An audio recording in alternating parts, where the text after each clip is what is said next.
Assalamualaikum warahmatullahi wabarakatuh. Bertemu kembali dengan saya Mutiara Sari sebagai guru pengampu mentoring kimia untuk kelas 10. Minggu lalu adalah minggu pertama untuk mentoring, tapi karena saya belum banyak menyiapkan materi, saya hanya perkenalan dan membahas sekilas sangat singkat tentang materi yang ada di kelas 10 khususnya bab 1. Nah, kali ini saya akan menjelaskan sedikit karena yang kelas saya juga saya menjelaskan sedikit ya tentang ruang lingkup kimia agar semuanya mendapatkan materi yang sama. Dan sebelum menginjak materi di bab selanjutnya, saya akan menjelaskan tentang ruang lingkup kimia. Nah, sebenarnya apa sih ilmu kimia? Ilmu kimia itu sebenarnya kalian sudah pernah pelajari ketika kalian berada di bangku SMP. Namun karena mata pelajarannya saat itu adalah ilmu pengetahuan alam, tidak dibedakan berdasarkan fisika, kimia, dan biologi, jadi kalian mungkin kurang paham mana materi yang termasuk pelajaran kimia, mana yang biologi, dan mana yang fisika. Nah, materi SMP yang termasuk ilmu kimia adalah contohnya tentang atom, unsur senyawa, larutan, asam basa, kemudian zat aditif dan psikotropika itu termasuknya ilmu kimia. Terus apa sih ilmu kimia itu? Ini ilmu kimia itu adalah bagian dari ilmu pengetahuan alam yang fokus pada pembahasan tentang susunan, struktur, sifat, dan perubahan materi serta energi yang menyertainya. Jadi ilmu kimia itu adalah ilmu yang membahas materi. Nah, dari materi itu kita bisa tahu susunannya, struktur, sifat, kemudian perubahannya, lalu energi yang menyertainya. Jadi energi yang menyertai dari perubahan materi itu sendiri. Nah, terus sebenarnya materi apa sih? Kenapa materi harus dipelajari di ilmu yang sedalam ini? Ini materi itu adalah sesuatu yang menempati ruang dan memiliki massa. Jadi contohnya itu adalah benda-benda yang ada di sekitar kita. Mau kayu, batu, air, semua benda itu merupakan materi. Karena semua benda yang ada di sekitar kita itu menempati ruang dan memiliki massa. Menempati ruang, memiliki massa, dan mempunyai volume juga ya. Jadi ada istilah lain yaitu zat. Materi yang memiliki komposisi spesifik atau tertentu dan memiliki sifat kimia itu disebut dengan zat. Nah, materi itu memiliki wujud. Wujud dari materi itu adalah digolongkan ke dalam 3 jenis, yaitu padat, cair, dan gas. Penggolongan ini berdasarkan kerapatan molekulnya. Jadi materi yang bersifat padat itu adalah kerapatannya sangat rapat. Kemudian yang bersifat cair atau penggolongan materi tadi kan ada 3, yaitu padat, cair, dan gas. Yang padat memiliki kerapatan molekul yang tinggi, kemudian yang cair itu memiliki kerapatan molekul yang sedang, terus yang terakhir memiliki kerapatan molekul yang rendah. Nah, kenapa benda padat itu bisa bentuknya tetap dan tidak mudah berubah dibandingkan dengan zat yang cair dan yang padat, yang cair dan yang gas maksudnya, itu karena kerapatan molekulnya rapat atau kerapatan molekulnya tinggi. Ketika kerapatan molekulnya tinggi, maka molekulnya itu tidak bisa dengan mudah bergerak ke sana kemari. Jadi bentuknya cenderung konstan. Sementara itu yang cair dan gas, di antara molekul-molekul itu memiliki sela-sela yang bisa digunakan untuk pergerakan molekul. Di molekul gas, kerapatannya itu sangat kecil. Jadi sela-sela antar molekul ini sangat luas sehingga molekulnya itu lebih aktif bergerak. Jadi gas itu lebih mudah berubah bentuk dibandingkan dengan yang cair dan yang padat. Nah, ketika kita membahas materi, kita juga bisa pasti membahas penggolongan materi. Jadi yang tadi adalah wujud materi, itu dibagi menjadi 3. Kemudian sekarang penggolongan materi. Penggolongan materi itu dibagi menjadi 2, yaitu materi yang murni dan materi yang tidak murni. Apa itu materi yang murni dan materi yang tidak murni? Materi yang murni itu digolongkan menjadi 2, atau disebut juga zat murni ya. digolongkan menjadi dua, yaitu unsur dan senyawa. Apa sih bedanya? Unsur itu adalah zat atau materi yang hanya terdiri dari satu atom. Kemudian senyawa itu adalah gabungan dari unsur-unsur. Tapi unsur-unsurnya tidak ada campuran atau tambahan dari senyawa lain atau atom lain. Jadi makanya disebut dengan zat murni. Kemudian ada lagi campuran. Campuran itu adalah materi yang dia terdiri dari beberapa senyawa dan dia itu pada akhirnya bisa dipisahkan. Campuran itu dibagi menjadi tiga, yaitu larutan, koloid, dan suspensi.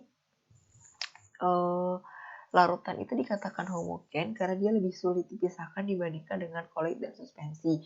Koloid dan suspensi itu ketika kita endapkan, maka dia akan bisa misah atau membentuk endapan dengan sendirinya. Jadi kita bisa pisahkan itu lebih mudah dibandingkan dengan larutan.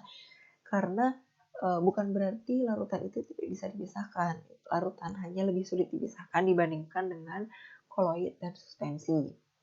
Nah, setelah membahas wujud materi, kita juga bisa membahas penggolongan materi, dan yang terakhir kita akan membahas perubahan materi. Perubahan materi itu apa sih jenisnya? Perubahan materi itu digolongkan menjadi dua, yaitu perubahan fisika dan perubahan kimia. Perubahan fisika adalah perubahan yang tidak menghasilkan zat baru. Sementara itu perubahan yang kimia itu menghasilkan zat baru. Kalian pasti sudah sering mendengar kan? Perubahan fisika itu contohnya adalah ketika lilin meleleh atau ketika es mencair. Jadi ketika lilin meleleh dan dia memadat kembali, itu bentuknya akan menjadi lilin atau akan tetap seperti lilin. Meskipun bentuknya berubah, tapi dia tetap lilin. Ketika es mencair, dia bisa kembali lagi menjadi es. Ketika es mencair, dia menjadi cairan. Es itu padat, kemudian berubah menjadi cair, dan dia bisa kembali lagi menjadi padatan es ketika dia diturunkan suhunya. Jadi dia termasuk perubahan fisika.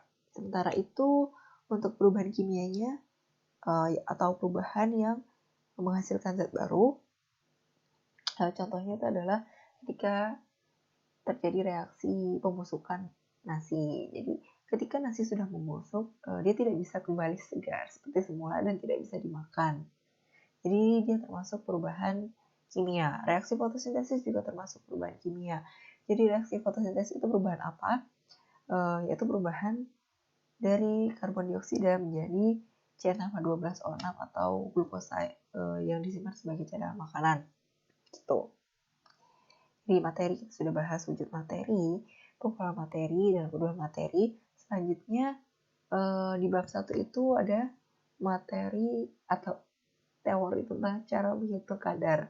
Jadi kita bedakan ya antara materi pelajaran dengan materi benda yang sedang kita bahas di bab 1 ini. Jadi yang selanjutnya itu tentang cara menghitung kadar. Kadar, apa sih itu kadar? Kadar atau kita bisa sebut juga sebagai konsentrasi, itu kita akan membahasnya ketika kita berhubungan dengan larutan atau cairan lah.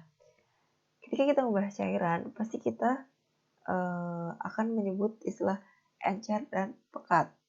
Nah, encer dan pekat itu adalah satuan konsentrasi untuk orang awam mungkin ya. Jadi ketika kita membahas encer dan pekat, itu kita sedang membicarakan tentang konsentrasi dari suatu larutan.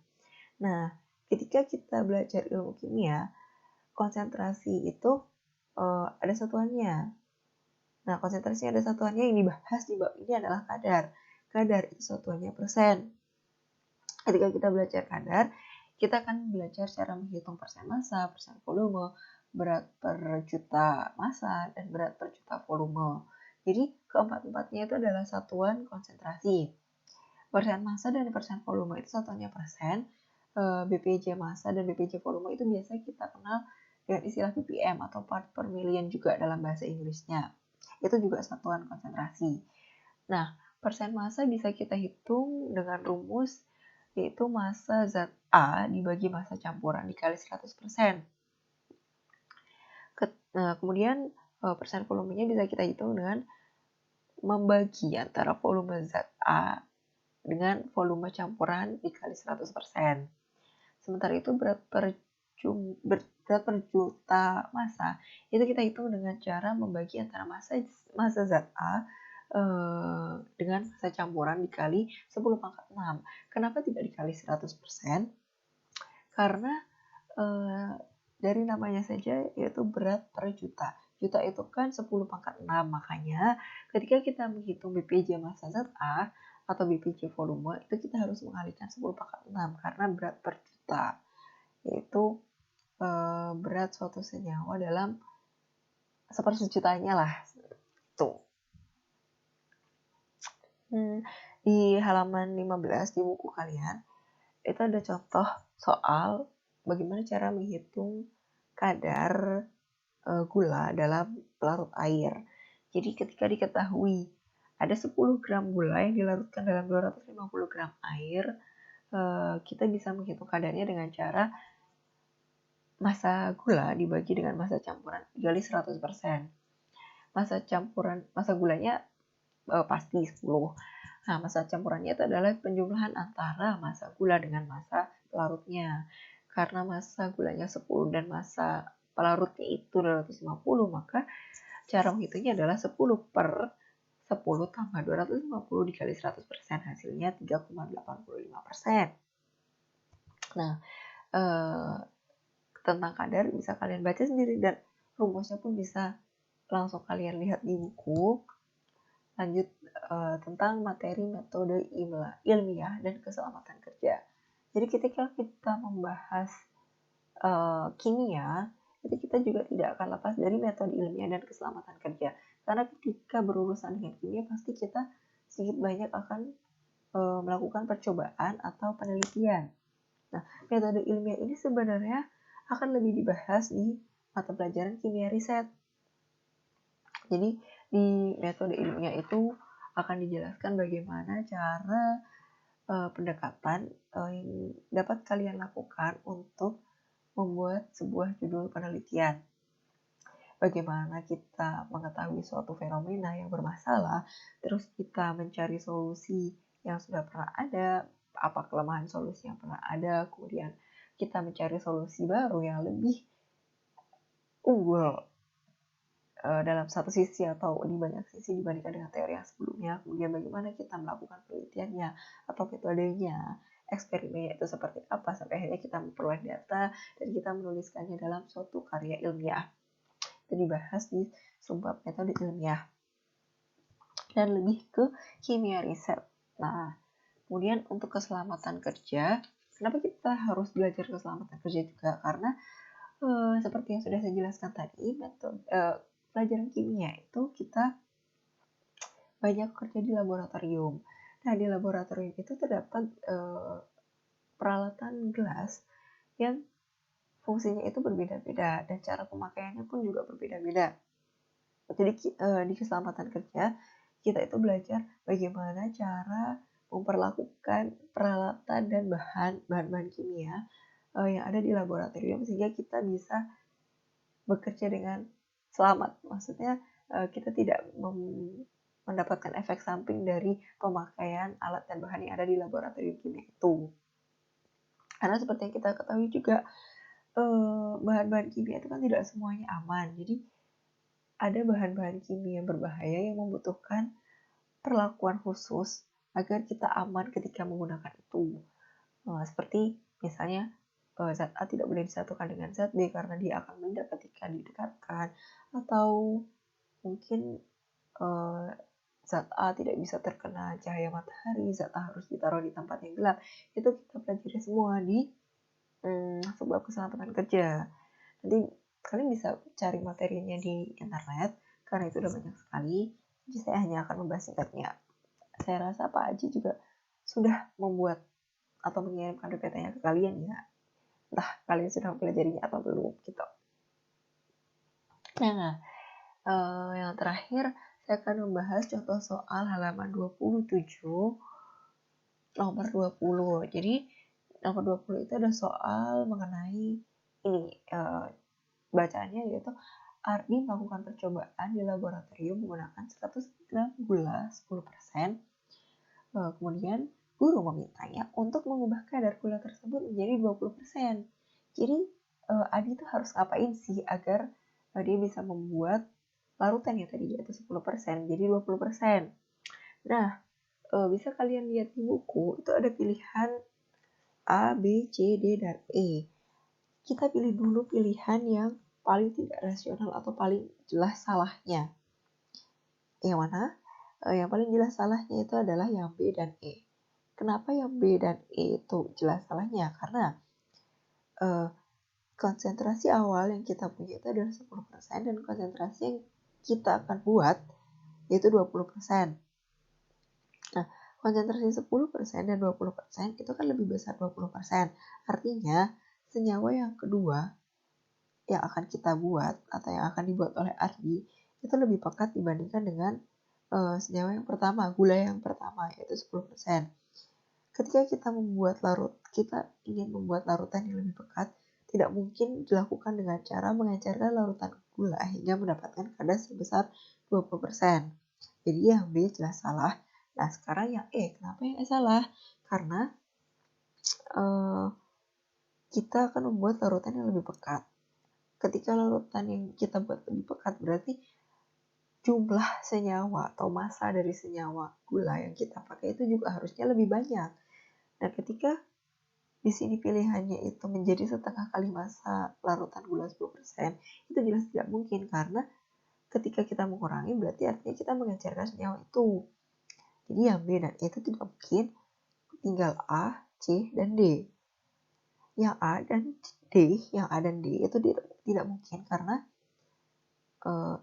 sebenarnya mungkin, tapi kita tidak tahu dalam konteks soal ini karena kita tidak tahu berapa jumlah gula yang dipakai di awal. Yang diketahui hanya 100 gram larutan gula.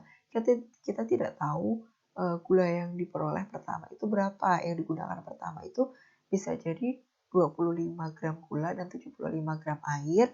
Bisa jadi 50 gram gula, 50 gram air. Jadi kita tidak tahu kita harus menambahkan gula sebanyak berapa gram. Yang paling jelas adalah yang C, itu membuat massa gula menjadi 2 kali massa larutan gula yang 10%. Kenapa jelas? Karena kadar gula yang akan kita buat atau yang akan dibuat Ardi itu adalah 2 kali kadar gula yang pertama. Kalau kadar gulanya dinaikkan 2 kali, otomatis massa senyawanya juga harus dinaikkan 2 kali. Jadi, yang harus dilakukan Ardi adalah membuat massa gula menjadi 2 kali massa larutan gula yang 10%. Tuh. Nah, yang bab 1 singkatnya sih seperti itu. Nanti yang selanjutnya saya akan membahas tentang